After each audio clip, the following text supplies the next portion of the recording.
In this final video in this unit, we'll be looking at figures and how to improve them. Figures are very important, particularly in a PowerPoint presentation, because they convey a lot of information faster than having to search through a table. Tables are hard to read quickly. They give lots of data, but they're not easy to read in a PowerPoint presentation. Whereas figures give a quick visual overview without the details, and you supplement with whatever information you feel necessary as you talk. Now there are many types of figures. There are graphs, charts, photographs, and all other sorts of illustrations, including schematic diagrams, wiring diagrams, sequence, overlap of different fields, timelines, flowcharts, many different forms of figures. And so we won't talk about each one of them here, but just to give you an idea. This is an example that you used in some of your work, so tell us what it shows. I always have a research team. For my YAMI language documentation team, we put this kind of illustration to showcase our collaboration with the indigenous community on top, which provides all the inspirations, all the needs for the linguists and the computer scientists at the bottom, at the foundation, to work together to support the indigenous community's needs. And we also talk to each other, so it forms a solid graph like that. So even the choice or the placement of where you put people conveys a meaning. It is iconic. What's important is on top. What's the foundation, the support is on the bottom. Now, one of the important things in iGEM is collaboration. And this is a very easy way of showing collaborations between groups, where you have an arrow going one direction, showing what this group A provided to group B, and then an arrow going the other direction that shows what group B provided to group A. So this is a very simple thing that you can use to illustrate connections, illustrate your work with other groups and how each benefited from the collaboration. This is another example. Go ahead. This is another example drawn by a professor in communication who designed a course to teach students to design games based on stories to learn about SDGs. So you can see, wow, her illustration, her graphic is so powerful with overlapping goals. No wonder she teaches in communication. And instead of trying to squeeze a little name into those smaller spaces, she chooses to use arrows that you put the name outside, so it's very clear where it is, but it's not squeezed and compacted. It shows it as sort of between the two still, but not too tight to be able to see. Exactly. Now again, in iGEM you have three overlapping main groups. You have wet lab, dry lab, and human practices. And for any particular activity or something you did, you could use an overlapping diagram like this to show how each group contributed, how each of the different parts contributed to your overall design. This is even more appealing to our eyes.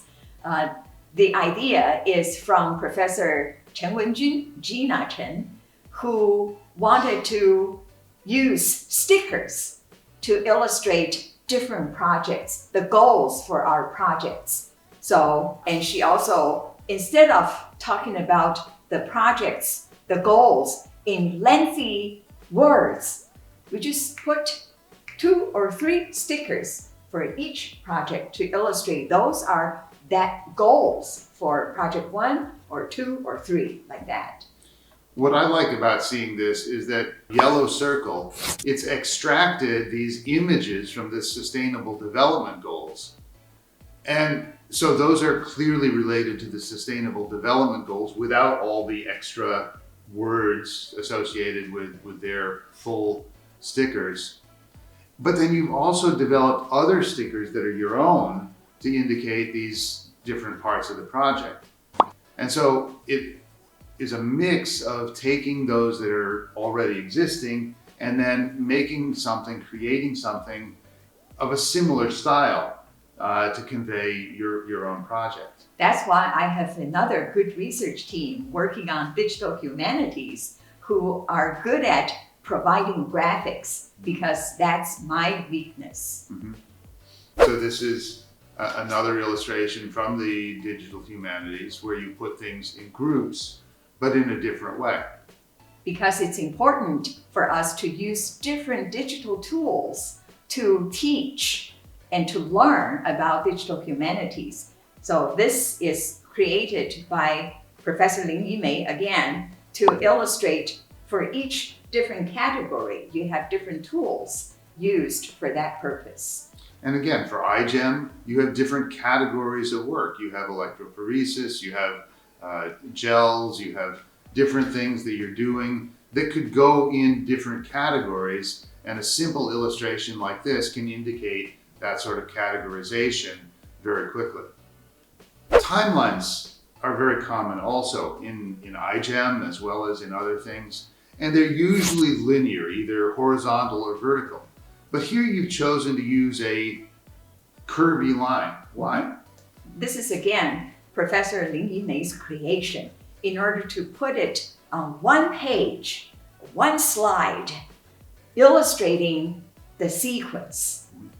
You use this kind of wavy line. It's more appealing to my eyes. Right. It's more appealing, and it sort of foregrounds the latest of the work because it's moving toward the front, and it sort of draws you to see each step is building toward the end rather than just a straight line. And this is provided by our research team member, Zhang Huihuan, who wants to illustrate. Sometimes when we draw a flow chart, it seems we go from step 1, step 2, step 3, and so on. However, in the process, we actually discuss, interact with one another from each different stage. So this kind of illustration shows it's not simply linear. It has a lot of interactions in the process. Right. And again, your design in iGEM is often cyclical, where you'll do a design and then you check with an expert and then you go back and you redesign. And so using some sort of a looping or a cross-connected system like this can help you to show what actually happened in your design sequence, that it's not entirely linear. But again, there are often bad examples published in the literature. This is a figure that I consider worthless. Number one, it's very hard to read. I had to increase the contrast of this to get it to show at all. And it provides basically no useful information. Every situation they measured was normal, period. So, well, yes, as we talked about in the last, maybe it's useful because it's a quick, easy way to find it. But to me, it seems rather unnecessary. This is another example. This was in a journal article. Can you imagine what size font that is in a journal article? Now again, many people are reading online. And so if you're reading online, you just scroll out, you see what it says. But if someone prints a PDF, oh my. Computer scientists love to do this. We've seen examples in some of the work that you've done with computer scientists. They are efficient. They're they very put efficient. Everything together. They also work on screens that are this wide, and so they can see it fine. But again, remember, if you want people to see something in a PowerPoint, in a website, make it as easy for them as possible. Here, this is difficult because if you look at these two, it's very hard to tell the difference just looking at it quickly. Worse than that, the scales are different. On the left-hand side, the scale, the red represents over 2,500, whereas the red in the B is only at 2,000. So it looks like they're the same, but if you put them actually on the same scale, then the difference between them will be much clearer. And then here's a graph with 4 lines. Well, I can see one. I can see the blue. The others are so overlapping and dashed. So it makes it extremely difficult to see, even if you blow this up to a large scale. So think again about what your reader really needs to see. Maybe if all you want to show is that it's within a certain range, well, then put that information in the caption rather than just saying figure 8 experimental results, which doesn't say anything. This is an example of engineers expecting their audience to know what they're looking at. The use of colors may be taken for granted these days, but when we print articles in black and white, it's very hard to show which is which. Exactly. Another problem that we face these days with all the digital tools is aspect ratio. Now on Instagram, Facebook, do what you like. Okay, if you want people to become very skinny or very fat, that's your own business. But in a journal article, the top pictures are actually from a journal article showing the setup of this experiment. And we either have a very skinny person or something.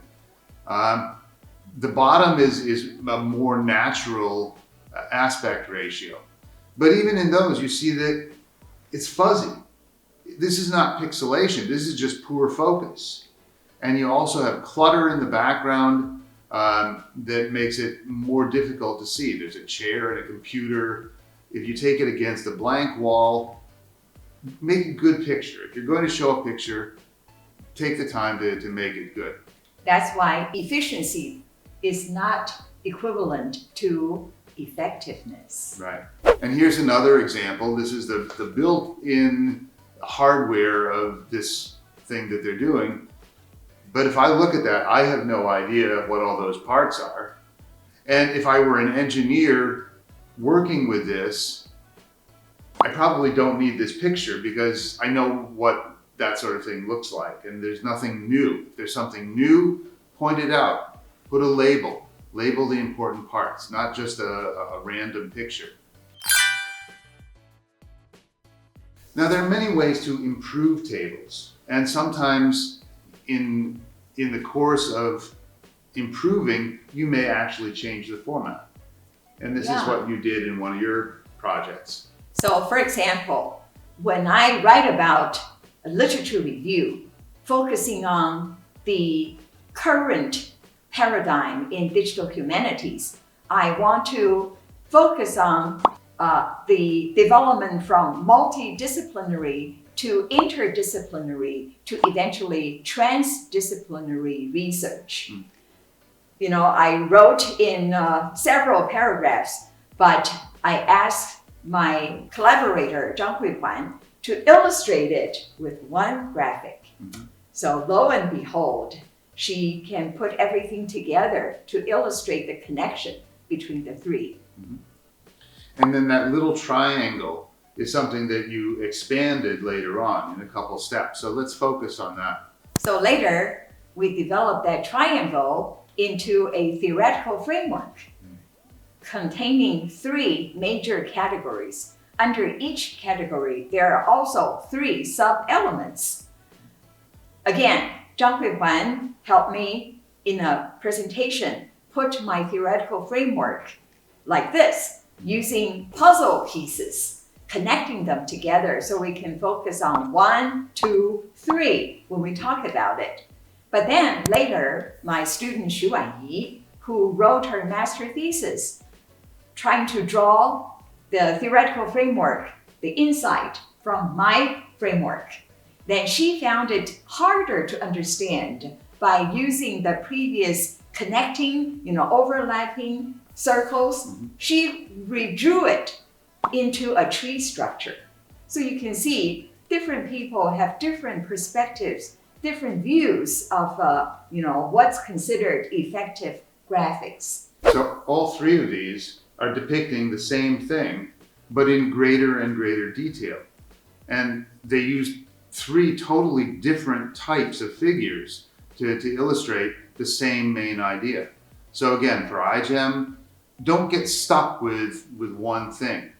Think about different ways that you could present things visually. For instance, the importance of your project. There are many different ways, using charts and graphs, using photographs, many different things that you could illustrate the importance. BioBricks, on the other hand, have a fairly standard representation. If you use that standard representation, the judges and other teams will know clearly what you're talking about. So you don't want to modify that.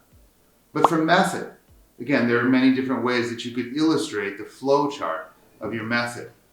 Photographs of your gels, your hardware. Again, think of the principles that we've talked about in this unit.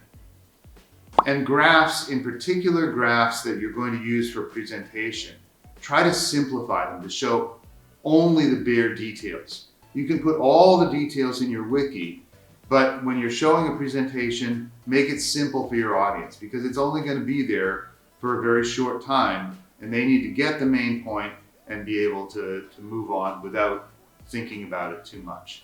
This illustrates that we do need research team members because we may be good at one thing, but then there are others who are good at graphics, making beautiful, effective, efficient graphics for us.